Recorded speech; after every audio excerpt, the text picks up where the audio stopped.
les photos du jour sont faites comme ça instantanément, un truc qui me plaît. Voilà, le porte-monnaie était posé là, j'avais posé mon chocolat ici suite à un coup de téléphone et du coup voilà, je trouve du coup j'ai fait cette photo du jour, je trouvais ça intéressant. Donc je reprends le chocolat et hop. Le chocolat en plus c'est Oreo, c'est trop trop bon. Et je voulais vous montrer le super arrosoir que j'ai trouvé hier soir dans la rue. Il est trop mimi, je suis trop content. Bon, la hanse est cassée. Attends, je pose mon chocolat. Voilà. La hanse est cassée. Voilà, c'est sympa quand tu veux prendre l'arrosoir. Bah, ah, je peux plus, d'accord. L'arrosoir, le truc est cassé, mais bon, au moins. Voilà, super. Mais bon, voilà, ça fait un bel objet de déco, je trouve. Enfin, j'adore, ça donne beaucoup de charme. Donc voilà. Et j'ai passé le Karcher dans ma cour. Et il est. Mon truc est super propre. Je suis trop content. Ça fait bien propre. Voilà, je vais même passer chez la voisine. Voilà. Et voilà.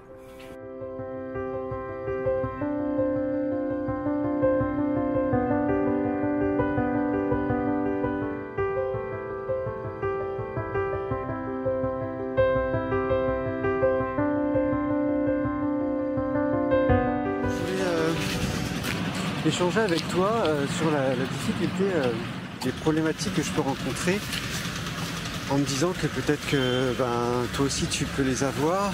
Il y a des jours, voilà, je suis prêt à soulever des montagnes.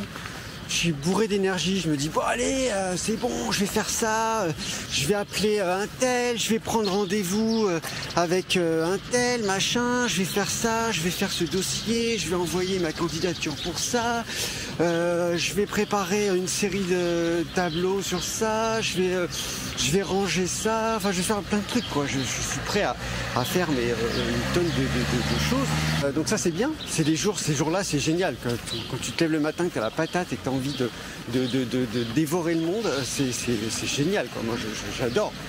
Le problème c'est que il y a les jours off, et les jours off c'est quand tu as un démon qui vient et qui te dit le lendemain non mais Jérémy, tu rigoles ou quoi?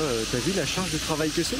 Non mais t'as vu le boulot? Enfin non mais tu crois en plus que tu vas avoir le rendez-vous tout de suite? Tu crois que franchement que tu vas réussir? Tu sais les capacités que t'as? Enfin je veux dire t'es un blaireau, t'arrives pas à ça, je veux dire c'est même pas la peine d'essayer quoi, je veux dire.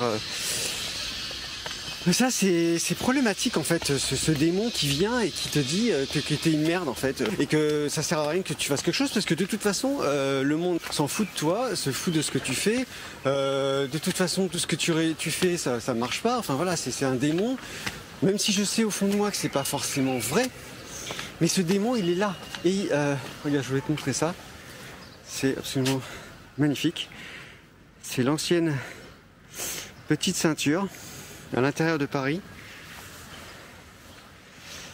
et c'est génial quoi, c'est vraiment très beau. Oui donc du coup c'est problématique ce démon en fait, et comment le combattre. Déjà il faut savoir qu'une chose intéressante c'est que les démons on les combat jamais en fait, on ne peut que les calmer, on peut que les apprivoiser et vivre dans la même pièce.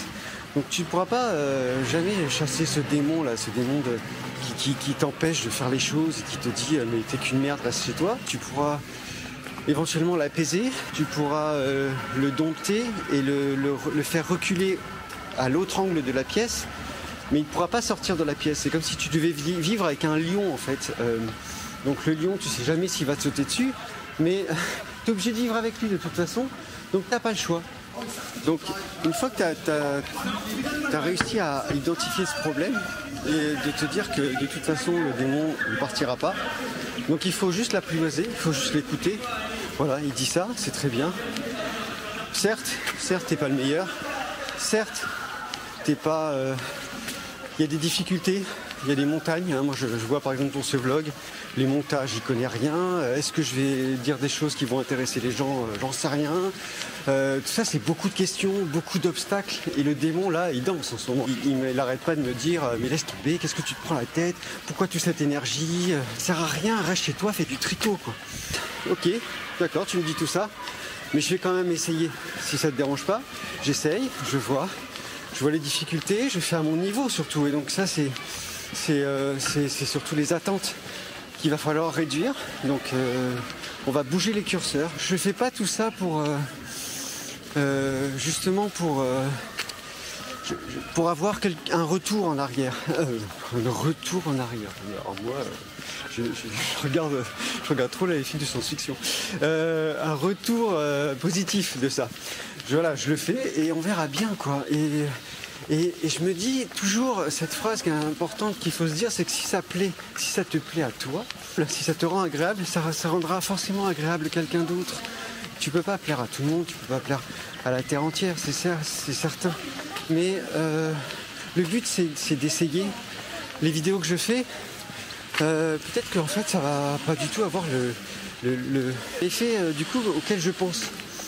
C'est peut-être complètement rien à voir. Je vais peut-être rencontrer quelqu'un qui va m'aider à faire le montage vidéo et puis du coup je vais devenir ami avec cette personne et au final j'aurais gagné un ami. Ce chemin-là m'aura amené à rencontrer quelqu'un. Et souvent on ne sait pas pourquoi on va dans une direction, pourquoi telle chose nous arrive. Donc en fait, j'arrête pas de dire en fait, ça m'énerve. Donc en fait, c'est sûr, on va y arriver. Je sais pas comment on parle en fait. Voilà, je dis encore en fait. Bon, faut que je me calme avec ces types de langage, quoi. C'est un truc de dingue. Donc, non, faut pas que je dise donc en fait. Putain, mais je suis naze. Il faut donc ne pas avoir d'attente, ça c'est important, pour calmer le démon. Déjà, le démon, il aura pas à se dire, voilà, tu fais ça, ça va pas marcher, gna gna gna gna gna. Il faut juste lui dire au démon, je suis le chemin. Voilà. J'ai envie de faire de la vidéo, je fais de la vidéo. J'ai envie de créer une lampe. Voilà, je vais commencer à créer ma lampe, je vais acheter un truc, machin, sans avoir d'attente, sans te dire, voilà, ma lampe, elle va fonctionner, ça va être une belle lampe, je vais la mettre chez moi. Non, il n'y a pas d'attente, donc je fais une lampe et on verra bien. Et puis ça se trouve, en fait, il fallait que j'aille à Leroy Merlin ce jour-là pour que je rencontre l'homme de ma vie. Et voilà, et en fait, d'avoir fait cette lampe, c'était juste pour rencontrer l'homme de ta vie. Donc voilà, c'est quelque chose que vraiment moi je vis constamment. Je ne sais pas si c'est dû aux artistes. Tiens, regarde, ça c'est absolument magnifique. C'est gravé dans le... C'est vraiment incroyable. De toute façon, ce coin, il est vraiment charmant en fait. Regarde, là, il y a un petit chat aussi. Si tu dis la même chose, si jamais tu as ce genre de problématique aussi, n'hésite pas, on en reparlera. De toute façon, c'est des sujets qui me passionnent moi. Enfin, qui me passionnent parce que ça fait partie de l'inconscient, du conscient. Tout ça, je trouve que c'est un univers complètement, qui est fantastique. Je ne suis pas psy, ce n'est pas un tuto de sciences humaines ou de développement personnel. Je donne juste moi mon ressenti, quoi, avec mes mots, hein, bien sûr. Je sais pas parler, j'utilise pas forcément les bons mots, les bons termes, mais je te parle comme je le sens, quoi. Bon je crois qu'on va terminer avec lui là. Regarde, il est pas mal. Attends.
Alors je vais reprendre un petit peu cette tour Eiffel parce que ça fait un moment que je l'ai. Je vais continuer et pendant que je continue, je vais te parler un petit peu de mes projets. Déjà, il faut peut-être que je revoie un petit peu comment aller parce que c'est un peu le bordel. Et je vais prendre voilà, du fil de fer. J'ai fait une résidence d'artiste au mois d'octobre au 59 rue de Rivoli. C'est les ateliers qui ont été squattés par des artistes il y a à peu près 15 ans, je crois, ou je sais plus exactement. Enfin, je sais plus. Bon, bref, c'est un truc incroyable qui s'est passé en fait, c'est que comme je l'ai laissé entendre un petit peu dans le dernier vlog, ma foi d'artiste, on va appeler ça une foi d'artiste, a été un petit peu ébranlée ces derniers temps. Ça a été assez compliqué à gérer, puisque du jour au lendemain, presque du jour au lendemain, je n'avais plus envie de dessiner, je n'avais plus envie de... Je sais pas, l'art n'avait plus de sens, un espèce de plus d'envie en fait, plus de motivation, un petit peu comme quand tu es en couple et que d'un seul coup tu te lèves un matin et tu te rends compte que bah, c'est pas ta vie. et que tu te fais chier et que c'est horrible là, le jour où ça t'arrive, t'es mort. Et donc au même moment j'étais en pleine thérapie, donc c'était il y a plus d'un an. J'arrivais donc sur la fin de ma thérapie et le psy me dit que peut-être que l'art me servait à pallier à quelque chose et que je n'avais plus besoin de pallier à ça. Ce n'était plus un remède, entre guillemets. L'art n'était plus... et c'était pas inintéressant, le fait de dire ça. Est-ce qu'on fait les choses uniquement par plaisir, uniquement par envie, uniquement par nécessité? Ou fait-on aussi cela pour guérir certains mâles, pour nourrir certains démons? Par exemple, le démon de la confiance en soi, le démon de l'ego, le démon de la fierté que l'on n'a jamais reçue de ses parents. Enfin, en tout cas, ce qui me concerne, est-ce que l'art ne sert pas à pallier à ça, justement, et à exorciser un petit peu mes démons? J'arrivais à un moment de ma vie où j'ai passé énormément de temps à bosser comme un chien, on peut dire, hein, comme un malade, et je sacrifiais en fait ma vie au boulot. Et en fait, au final, ça n'a pas été la bonne solution. Ça n'a pas été la bonne solution parce que à un moment donné, je ne profitais plus de ma vie.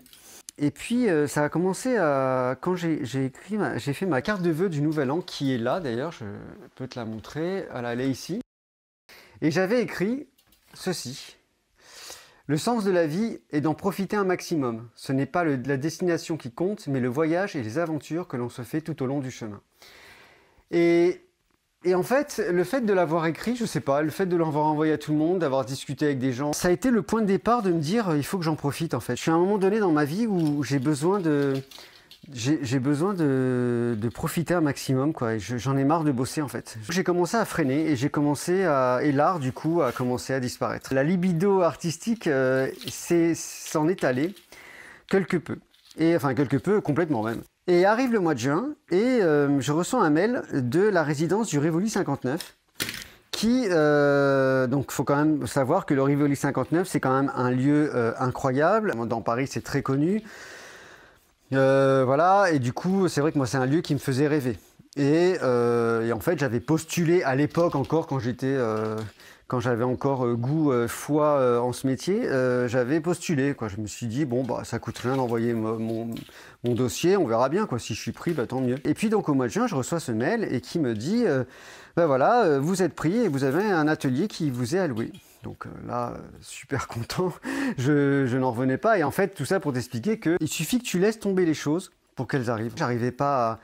Ça n'avançait pas comme je voulais, je voyais tout noir. Et d'un seul coup, ce message arrive et du coup, c'est incroyable parce que voilà, on lâche on veut plus, on laisse tomber, on se dit bon bah voilà, c'est bon, ok, j'abandonne en fait, j'abandonne et j'arrête de me focaliser sur l'art en fait. Et quand on arrête de focaliser sur quelque chose, bah, c'est là où ça se décante. C'est hallucinant d'avoir obtenu cette résidence d'artiste, c'est comme un message, je sais pas, un message du ciel, je sais pas comment vous dire. Je crois en certaines forces cosmiques qui font que les choses arrivent comme elles doivent arriver, quoi. Même si, bon, ça, on en reparlera parce que c'est un long sujet.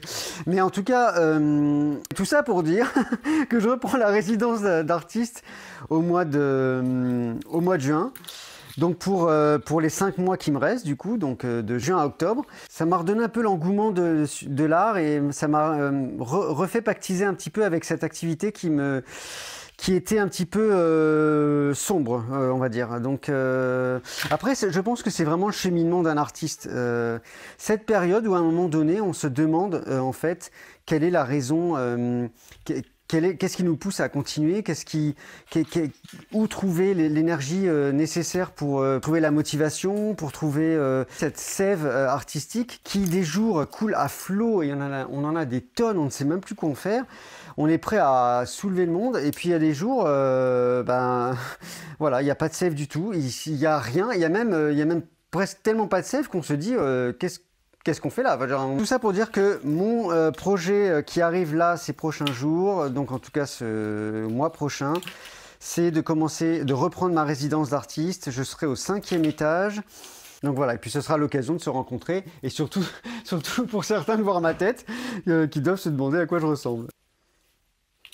Alors en fait, tu dois te demander depuis tout à l'heure ce que je fais, mais c'est que...